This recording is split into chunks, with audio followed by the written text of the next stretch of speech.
بسم اللہ الرحمن الرحیم۔ السلام علیکم 10th کلاس۔ امید کرتا ہوں آپ سب بخیر و عافیت ہوں گے۔ آج ہم اسلامیات کا آغاز کرتے ہیں، تو سب سے پہلے پڑھیں گے ہم سورۃ الاحزاب۔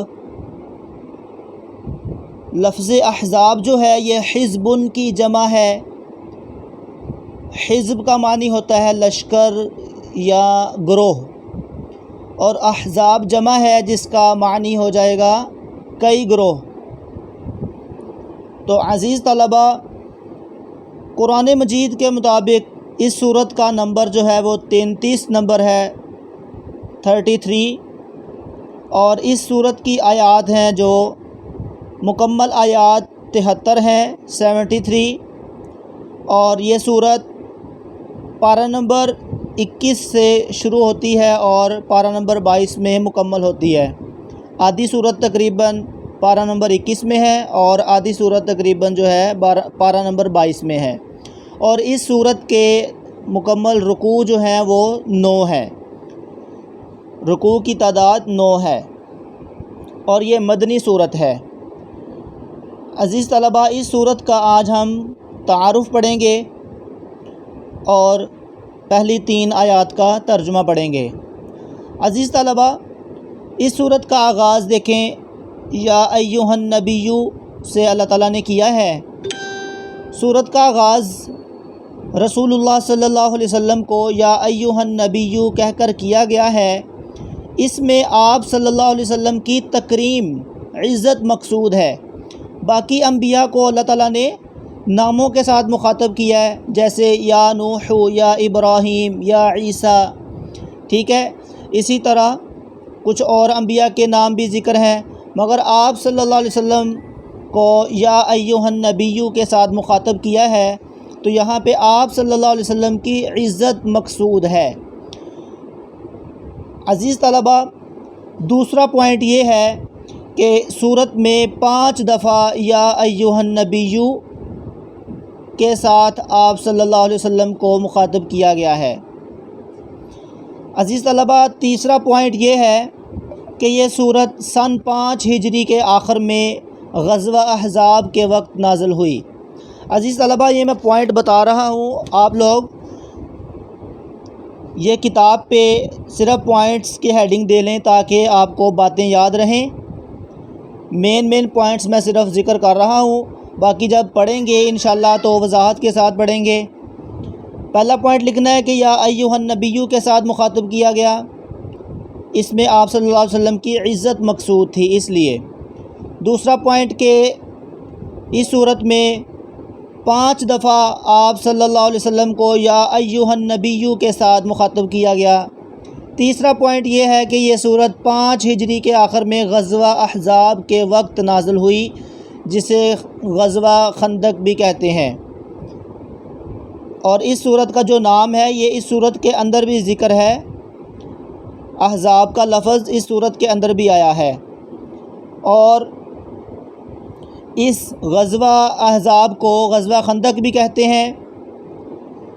چوتھی بات یہ ہے کہ اس وقت بہت مشکل وقت تھا جب یہ صورت نازل ہوئی، کیونکہ قریش، غطفان، حذیل اور پورے عرب کے مشرکین مل کر اسلام کو مٹانے کی کوشش کے لیے 10,000 کا لشکر لے کر مدینے پر حملہ آور ہوئے، اور ان کی مدد کے لیے مدینے کے یہود اور مشرکین بھی کر رہے تھے، ٹھیک ہے۔ یہ بہت مشکل وقت تھا مسلمانوں کے لیے، جب یہودی اور مشرک سب اکٹھے ہو کر، منافق اکٹھے ہو کر مسلمانوں کے خلاف جنگ کے لیے نکلے تھے، تو اس وقت یہ صورت نازل ہوئی تھی۔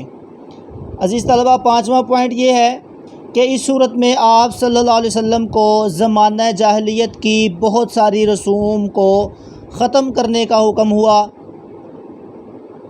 مثلاً بیوی کو ماں کہہ دیا جائے تو اسے ماں کی طرح حرام سمجھنا، پہلا پوائنٹ۔ دوسری بات، منہ بولے بیٹے کو، مطلب لے پالک، جو کسی سے لے کر پالا جائے بیٹا، اس بیٹے کو حقیقی بیٹے کا مقام دے کر وارث بنانا، یہ بھی اس چیز کو ختم کیا گیا۔ جیسے بہو کے ساتھ نکاح حرام، اسی طرح منہ بولے بیٹے کی بیوی کے ساتھ نکاح حرام سمجھنا، یہ اس طرح کے مسائل اس میں ذکر کیے گئے ہیں۔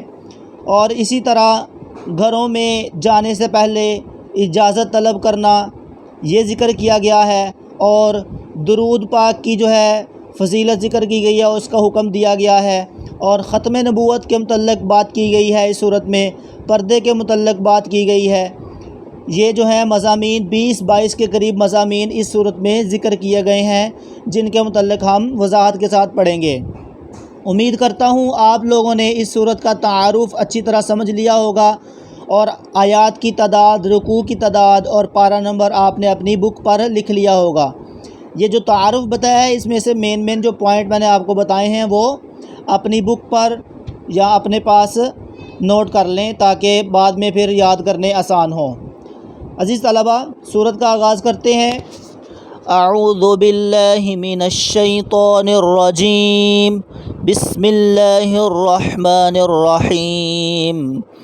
بسم اللہ کا ترجمہ: شروع اللہ کے نام سے جو بڑا مہربان اور نہایت رحم کرنے والا ہے۔ یا ایھا النبی، اے نبی، اے پیغمبر، اتق اللہ، اللہ سے ڈرتے رہنا، اللہ سے ڈر جائیے۔ اتق اللہ یہ امر ہے، اتق اللہ، اللہ سے ڈر جائیے، حکم دیا جا رہا ہے۔ ولا تطع الکافرین والمنافقین، اور لفظی ترجمہ دیکھیں، ولا اور نہ، تطع اطاعت کیجیے، مطلب بات نہ مانیے، کہنا نہ مانیے کافروں کا اور منافقوں کا۔ اور نیچے دیکھیں کیسے لکھا ہے، اے پیغمبر خدا سے ڈرتے رہنا اور کافروں اور منافقوں کا کہا نہ ماننا۔ لفظی طور پہ ترجمہ ہوگا کہ اطاعت نہ کیجیے کافروں کی اور منافقوں کی، اور یہاں پہ جو مطلوب ہے وہ اطاعت تو من وعن ہوتی ہے، بس مطلوب یہ ہے کہ کہا نہ مانے کافروں اور منافقوں کا۔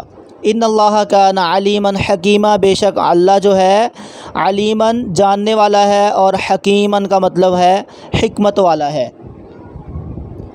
دوسری آیت، واتبع ما یوحی، اور واتبع اتباع کیجیے، یہ امر ہے، حکم دیا جا رہا ہے اس لفظ میں بھی۔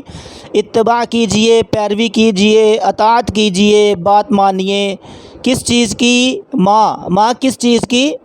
یوحی جو وحی کی گئی، الیکا آپ کی طرف، من ربکا آپ کے رب کی طرف سے، آپ کے رب کی طرف سے جو حکم دیا گیا ہے آپ کو وحی کے ذریعے، صرف اسی کی پیروی کیجیے،